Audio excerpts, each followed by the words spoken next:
ونصلي على رسوله الكريم اما بعد بسم الله الرحمن الرحیم. د نظر بد نه حفاظت لپاره او د نظر بد د اثر د ختمولو لپاره په حدیث مبارکو کې هغه مختلفې طریقې راغلي دي. خو د هغې طریقو د زده کولو نه مخکې دا خبره پیژندل ضروري دي چې دا نظر اثر خو یا په انسان باندې شوي یا به د نظر اثر هغه په ځناور باندې شوي.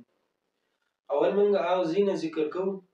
کله چې په یو انسان باندې د نظر بد د هغې اثر وشي نو هغه به په کومه طریقې سره هغه ختمیږي. نو هر کله چې په یو انسان باندې د نظر بد د هغې اثر وشي نو دغه انسان له پخپله پکار دي چې دی د سورة فاتحه، آیت الکرسی او معوذتین یعنې اخري دوه سورتونه سوره فلق او سوره ناس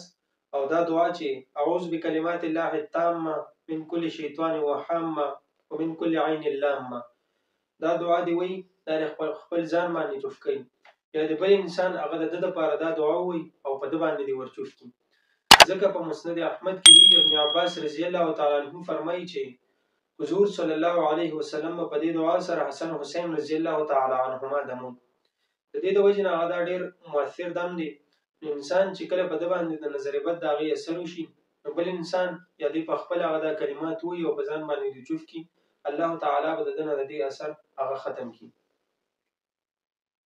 بله طریقه کله چې په یو انسان باندې د نظر بد اثر وشي نو هغه دې په دې دعا باندې دم کړي شي چې بسم الله اللهم اذهب حرها وبرها ووسبها،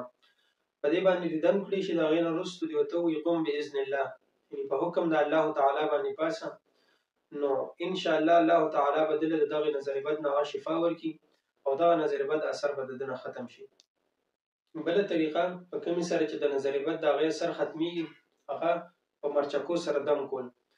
خو د هغې د بیان نه مخکې په دې خبره باندې ځان پوهول هغه ډېر ضروري دي چې په مرچکو سره دم کول دا مسنون طریقه نه ده بلکې یو ټوټکه ده.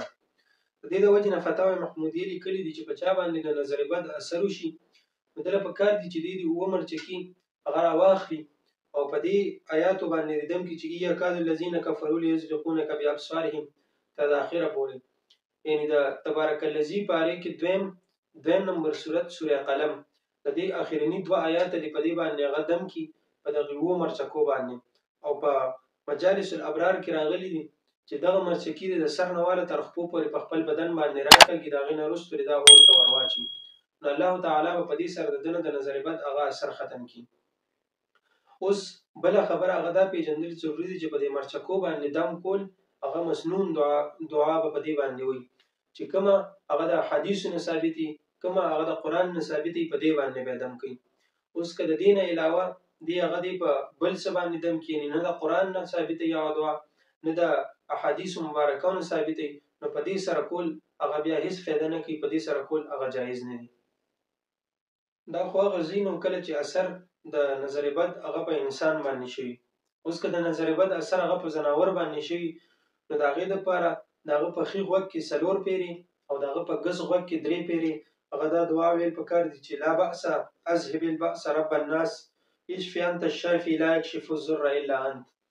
دا دې 4 پیرې د هغه په ښي غوږ کې وایي، 3 پیرې د هغه په ګس غوږ کې وایي، الله تعالی به د ده نه د نظر بد اثر هغه ختم کړي.